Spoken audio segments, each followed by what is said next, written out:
ينبغي على المسلم أن يعتز بدينه وأن يفخر بدينه، ولا يكن مادحا راضيا بدين الكفار الذين بين الله جل وعلا انحرافهم وعداوتهم لأهل الإسلام. فالمسلم لا يكن مادحا وهكذا محبا وعنده المودة لأهل الكفر والزيغ والضلال، فإن الله جل وعلا يقول عن الكفار: إن يثقفوكم يكونوا لكم أعداء ويبسطوا إليكم أيديهم وألسنتهم بالسوء وودوا لو تكفرون.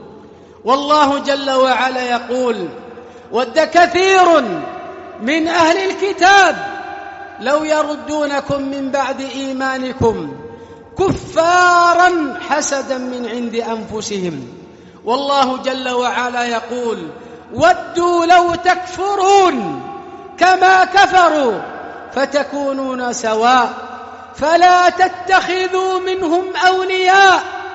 والله جل وعلا يقول: يا أيها الذين آمنوا لا تتخذوا اليهود والنصارى أولياء بعضهم أولياء بعض ومن يتولهم منكم فإنه منهم إن الله لا يهدي القوم الظالمين. فينبغي على المسلم أن يكون مبغضا لأهل الكفر، مبغضا لأهل الإلحاد، مبغضا لأهل النفاق. فالعزة لله ولرسوله وللمؤمنين ولكن المنافقين لا يعلمون. فينبغي على المسلم أن يكون معتزا بدينه، لا أن يكون عنده الحب والمودة وهكذا الرضا بما عليه أهل الكفر والإلحاد، فإن هذا من علامات الزيغ والضلال وهكذا الانحراف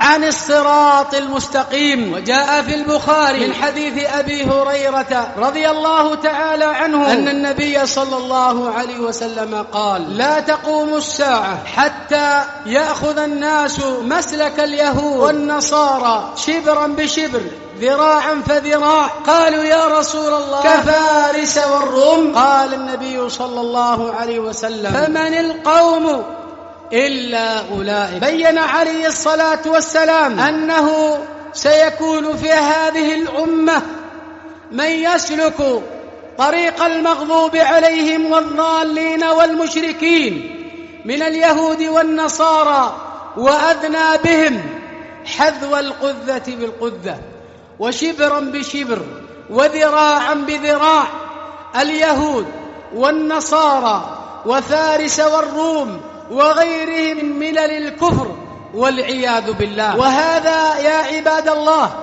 لا يعني أنه لا يبقى في هذه الأمة من يعبد الله جل وعلا ومن يكون على الصراط المستقيم، بل هذا إخبار من النبي صلى الله عليه وسلم أن أفرادا من أمته سينحرفون ويسلكون غير الجادة، ولكن يبقي الله جل وعلا في هذه الأمة من هو على الصراط المستقيم، من ينصر دين الله جل وعلا ومن يذب عن هذا الدين العظيم الواضح الجلي. فيا عباد الله، علينا بالاعتزاز بدين الله جل وعلا، ولا نلتفت يمينا وشمالا إلى من سقط وهوى في بحر الظلمات وفي بحر الشهوات، وإلى ما كان عليه